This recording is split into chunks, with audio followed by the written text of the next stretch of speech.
All you need is love. That's the theme of this video. We're going to talk about the map of consciousness and raising yourself higher and higher vibrationally, energetically, raising your frequency in the field of consciousness to attract more of that which you desire. So I have music, just to remind me to mention to you that you want to use music and creativity and activities in the great outdoors to raise up to love and above, or play music like the Beatles CD here. This was a Christmas CD, but I keep it out year round because it says all you need is love. And I have combined some of my background in quantum physics and neuroscience and epigenetics, and I want to talk about raising your vibrations up to love and above. So this is a map of consciousness, and we as scientists have been able to do the research and compile EEGs and EKGs and different biofeedback tools to measure the quantum information about our bodies. So quantum down at the teeny tiny level, the subatomic particles that are waves when they're waiting to become potentiality, and then they become a particle known as a subatomic particle in our cells.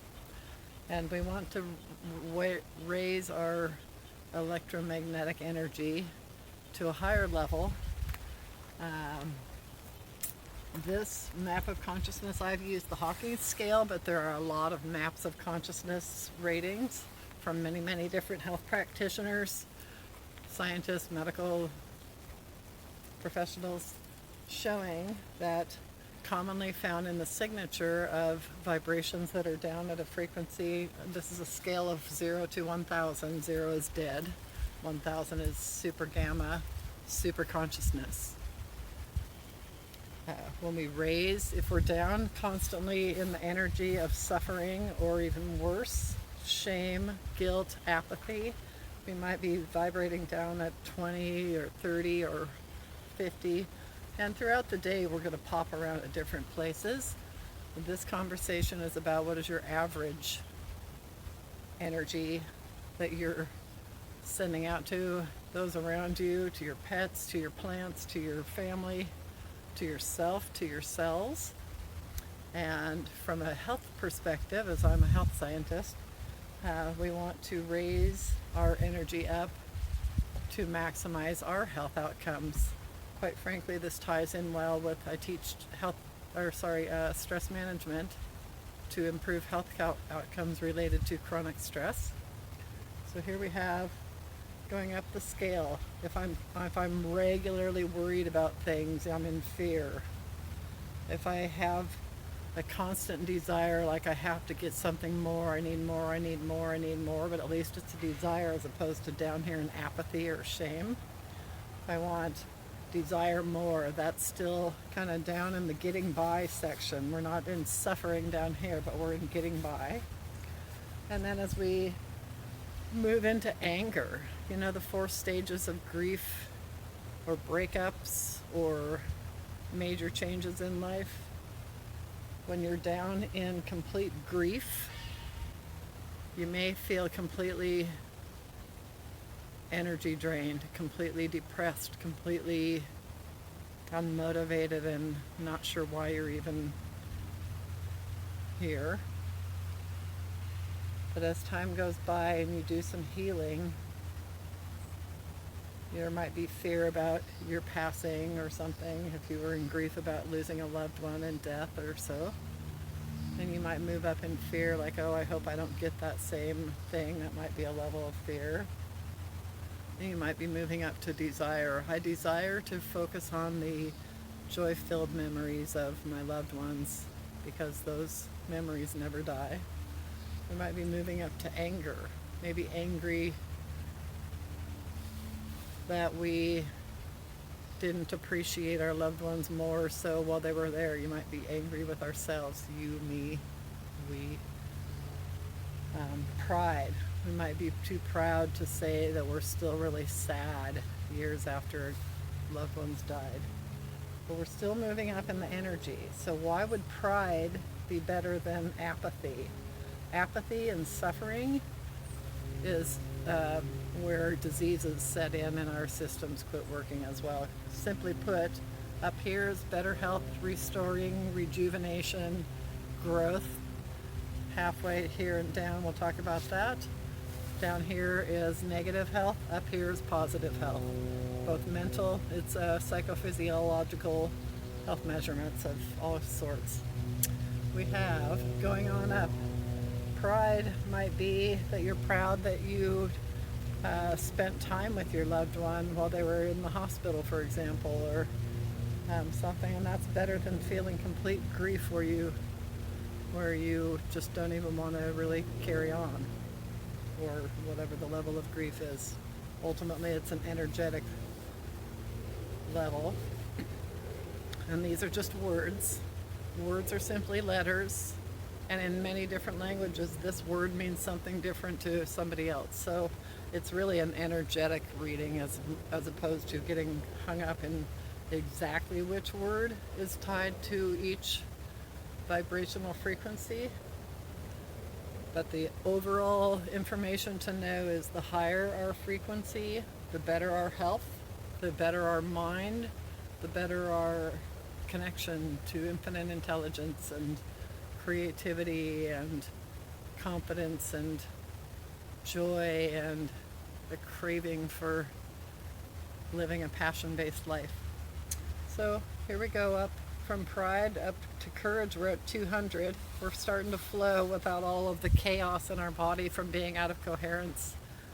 We've got the courage up to neutrality. You're flowing. Our hearts are pumping fairly well. We're not having any of those little aneurysms or rapid heartbeats or feelings of trouble with blood pressure or things related to heart disease.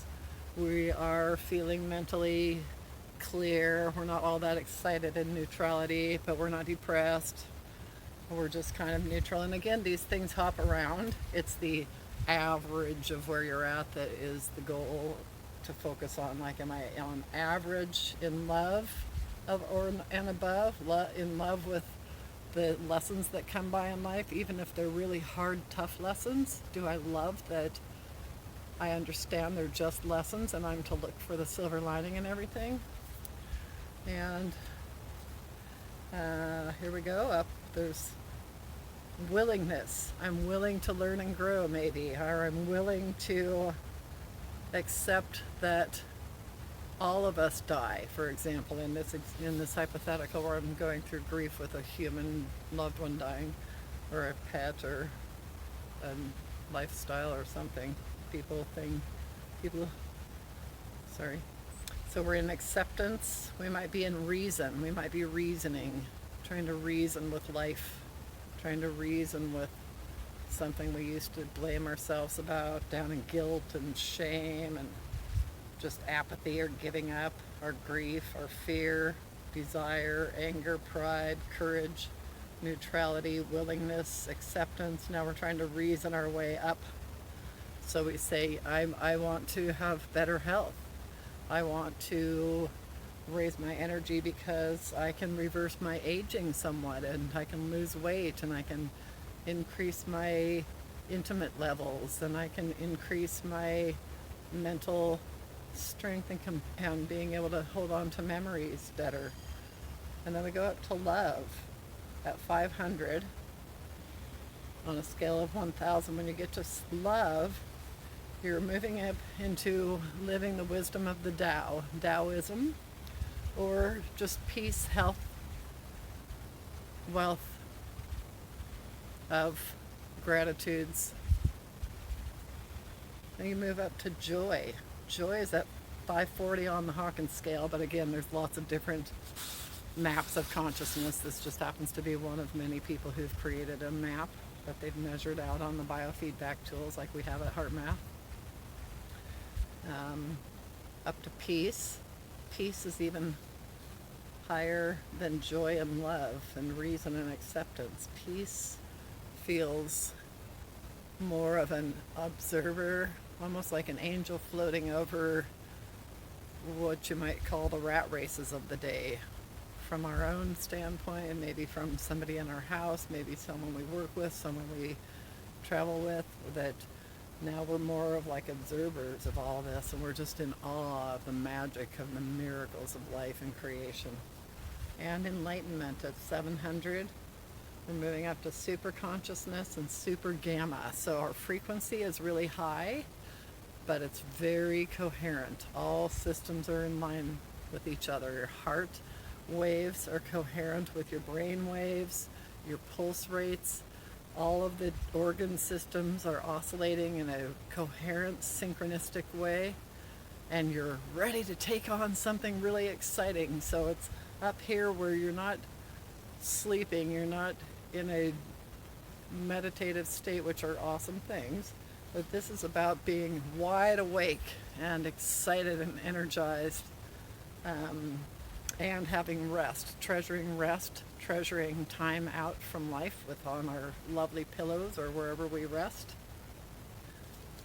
And then the other part of the scale, and this is all me just putting different things together that I focus on, the heart-brain coherence has to do again with the synchronicity of our systems and our biology running in cooperation with each other, instead of like a vehicle that's got a few problems. Maybe some of the systems are working, but they have to work a little harder. If the radiator's overheating, your engine's going to be challenged, right? So maybe it's initially a temperature gauge or a lack of water or something, but ultimately all the systems start to break down when one system is malfunctioning. Same is true with our psychological outcomes. If we're out of coherence, then one part of our body being out of sync is not at ease, and therefore it starts to spread dis-ease throughout the patterns in our biology.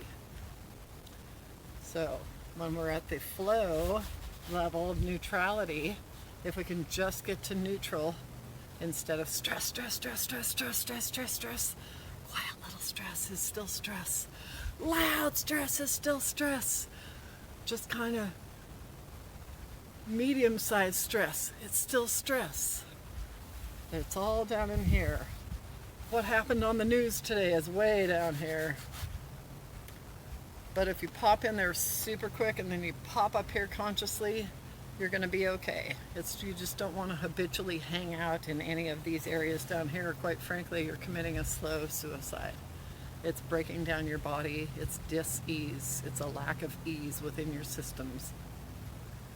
So just like you want your car to run in tip-top shape, you want your body to run in tip-top shape. And when you want this energy, weight drops off like it has for me. Skin gets younger, though I have some road maps about where I've been on this wonderful journey. I'm grateful for my age. I've had too many people I know pass away from dis-ease or accidents, so I cherish every single day. I'm 58 right now, but I have a birthday and I celebrate every day is like a birthday. And that kind of attitude is in love and expansion. We're constantly either producing DHEA, which is a positive cortisol hormone, or we're producing cortisol 100% of the time that our bodies are functioning on this earth. So we have a DHEA cortisol ratio, and ideally we want to be on the side of the ratio that's DHEA, which is restoration, which is joy, which is clarity, which is efficiency. It's just everything good. And DHEA, it gives you youth and health. You feel connected to everyone as the energy of one field. You want to help people, you want to cooperate. You're in coherence in all of your systems and in your thinking with you're in coherence with your community, with the world. You just get over here and you start to produce your own oxytocin, You produce your own hormones that are helpful to you. You can also produce hormones that break down your systems or get you ready to run from the tiger. Even if the tiger is looking at your bank account and worrying about how you're going to pay bills, or thinking about going to work when your alarm goes off and you're going, oh, I gotta go to work. And then you lose your job and you realize you wish you would have been going, oh, I'm so grateful I have a job, right? It's just a change in attitude changes your life, because it changes your health, it changes your clarity, it changes how you view the world. So this is stress, dis-ease, cortisol versus DHEA. It's chaos instead of nice, smooth flow. It's separation, me against the world, them. When you hear yourself talking in your monkey chatter or to someone else or writing, if you think about us and them, or me versus she, or any of that separation, you've got to be down here in this energetic field of consciousness that is in suffering. Your body's in suffering, and your mind is in suffering, and you can't think clearly. It's overreaction time, it's giving up time, it's choosing bad habits because you don't even want to think about anything because you're so chaotic down here. You can't think about your dreams and goals and all of the blessings in your day. I think that's about it for right now. I've gone on longer than I planned, but all you need is love. I even put on my little kids' hippie beads here. I've got peace, love, Mother Earth, and hippie beads. And just don't die with your music still in you. Have a great day.